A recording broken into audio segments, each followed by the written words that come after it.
We're going to turn our attention now to the offensive side of the ball. We're going to bring in Sawyer Smith and Luke Whittemore. And Sawyer, I'm going to start with you first, too, because Coach said this was going to be a unique challenge for you preparing for Georgia Southern, because out of any of your starts, it was the first defense you played majority zone defense. It was going to be a totally different look than what you've had so far. Let's talk about that. I mean, honestly, I didn't even really think about that. I've just been watching them and getting ready for them. You know, I've been preparing pretty good, I want to say.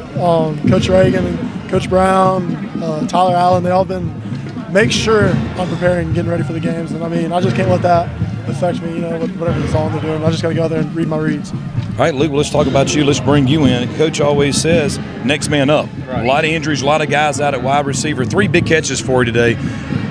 But I want to talk about your first career touchdown. How exciting is that for you? That's something that could never be taken away from you. Yeah, man, it's unbelievable, just that feeling, you know, and it makes all the hard work worth it, all those long practices. So it definitely paid off. So I'm thankful. And in the first half, too, the big catches back to back. Who just happened to be the defender? Happened to be leading the Sun Belt Conference in interceptions with 4 in the season. Sawyer, I want to ask you before coming back to Luke.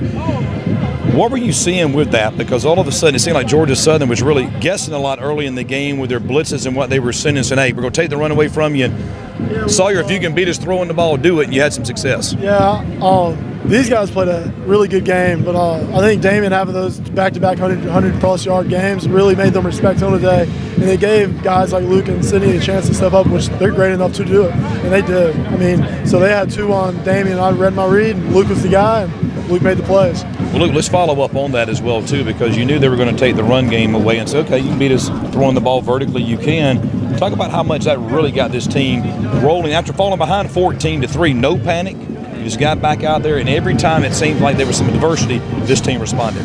Yeah, I mean, going down 14-3, we definitely showed a lot of grit there, and I'm just glad this man right here gave me a chance to make a play down the field, and that's what we did today. Every time we needed a big play, we stepped up and made it. So it just shows a lot about our character and you know, what we're going to do down the road. So, all right, guys. Coach said he can kind of equates this into the NCAA basketball tournament. I said, well, you're smarter than I am, but I think that puts you in the Elite 8. Let's talk about it. More importantly, though, neither one of you guys fall in this category, but Senior Day next week. How big is that game for the seniors, and also an opportunity to put you in a situation to ultimately get an opportunity to be where you want to be? Coach is from Kentucky, so you know he always has to do the basketball terms. I like the Elite 8 analogy too, though. But we're here. We know what we got to do. We got to prepare, and we got to win out, and we can host that Sun Belt Championship in the Troy University. All right, guys, congratulations on the victory. Go celebrate, and we'll see you next week. Yes, sir. Thank you.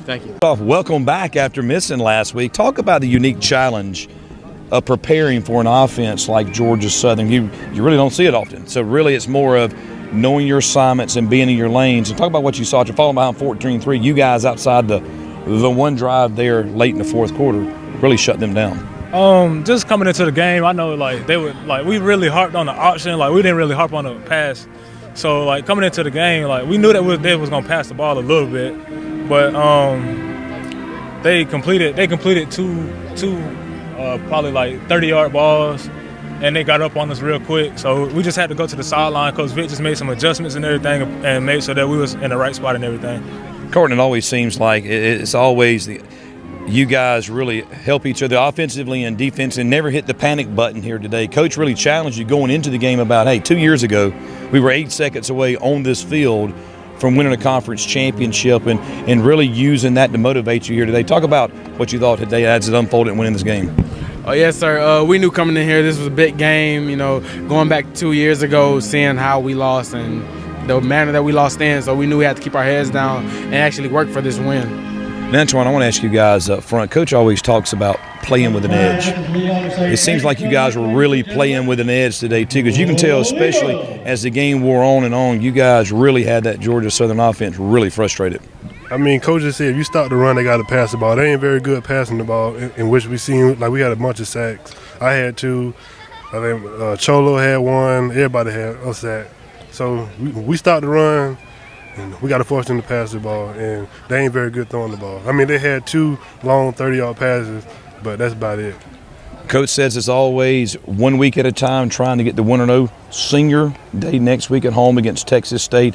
6-0 in conference, the only team left undefeated in the Sun Belt Conference. But that doesn't matter. You're trying to win the division so we can host the conference championship in Troy. Talk about the challenge next week of Texas State, a much improved team.